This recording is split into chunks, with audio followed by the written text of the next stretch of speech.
Pangulong Ferdinand R. Marcos Jr. ang panunumpa sa tungkulin ng 50 bagong promote na star rank officers ng Philippine National Police sa Ceremonial Hall ng Malacanang Palace ngayong araw, ika-17 ng Disyembre ngayong taon. Dinaluhan ang seremonya ni DILG Secretary Juanito Victor Rimulya Jr.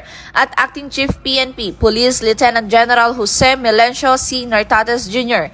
kasama ang mga pamilya ng mga opisyal. Kabilang sa mga na-promote sa 2-star rank, sina Police Major General Nery Vincent Ignacio, Police Major General Jericho Baldeo, Police Major General Anthony Aberin, Police Major General Maria Leonora Camarao, Police Major General Wilson Joseph Lopez, at Police Major General Bowen Joey Masaudin.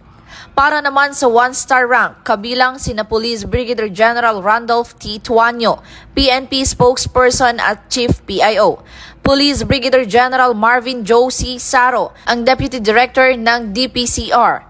At Police Brigadier General Vina H. Guzman, Director ng Police Community Affairs and Development Group, at 41 iba pang opisyal. Pinagtitibay ng okasyong ito ang patuloy na pagsisikap ng PNP na maghatid ng propesyonal na serbisyo alinsunod sa advokasiyang Bagong PNP para sa Bagong Pilipinas, serbisyong mabilis, tapat at nararamdaman.